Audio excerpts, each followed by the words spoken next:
Okay, it's roster cut down day for the Vikings to get down to their 53, the initial 53, and it was a very boring day. There was not a lot that happened that was of significant note. Probably the biggest note was a day or two ago when they traded Fedarian Lowe to the Patriots, backup tackle who they drafted last year, I believe.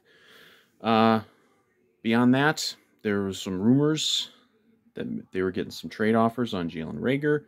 Nothing happened. He's on the 53. And there's some more talk about the JJ extension, which is kind of a separate thing. But as far as the roster, I guess just go position by position. Jaren Hall did make the 53, so we got the 3 quarterbacks. They got the new rule this year where you can, it's like you can have like a separate roster spot on a game day for a third quarterback in case of catastrophic injuries. Running back Dwayne McBride got cut, and people got real mad at Kwesi about that. Oh no, they're wasting Kwesi draft pick. Like, it's a 7th round pick. Most 7th round picks don't make the 53 right away. And with all these guys could be back on the practice squad, I would assume a guy like McBride, they definitely would like to get on the practice squad. But someone else picks him up, then he gets to be on a 53-man roster. So that would be good for him or good for any of them.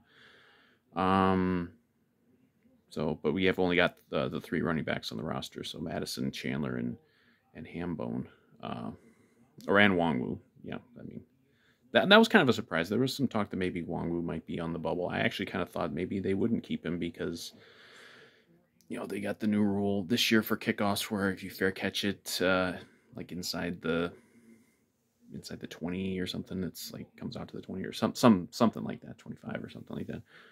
So it's like continuing to devalue the kick return, which is where he's made obviously his biggest impact so far.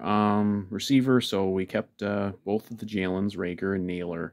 Tristan Jackson got cut. He was the one who would kind of flashed quite a bit in camp and preseason. I'm sure they're really hoping they can bring him back to the practice squad. And, who knows if they still end up doing something with Reagor on a deal.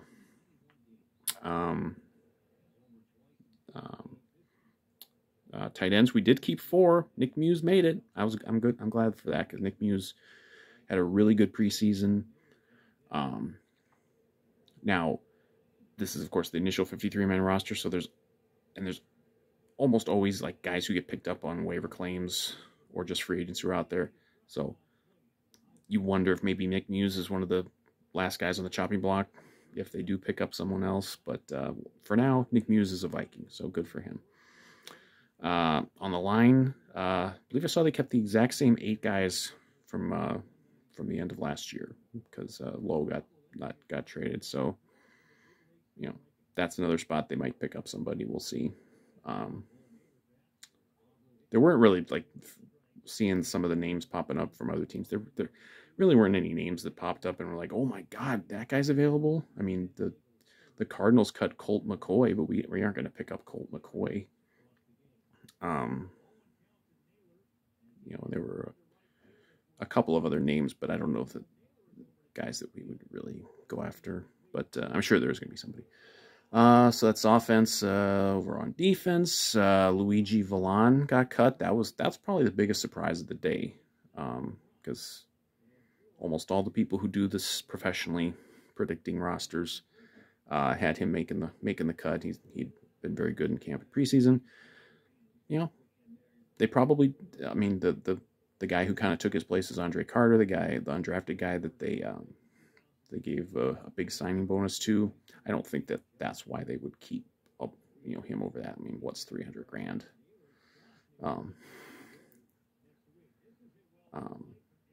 But that was basically Carter over Villan.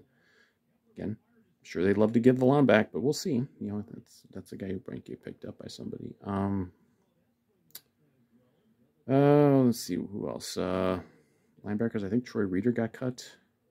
Veteran they brought in, I think he got cut. I probably should have double checked before I did this. But that's another spot where maybe they'll look to add. Obviously, in the secondary, they'll probably look to add somebody. probably the only notable name that got cut there is Jawan Williams, the veteran from the Patriots that they brought in. So that was kind of a surprise, just because he's a veteran and functional. But again, cornerback, I'm sure is a position that they're going to look at for depth, and none of the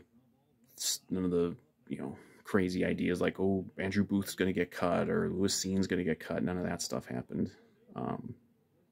So that was just those were silly thoughts. None of that was going to happen. But yeah, so it's like, with a couple tiny exceptions, it was pretty much all the guys who you thought were going to stayed, and guys you thought were going to go.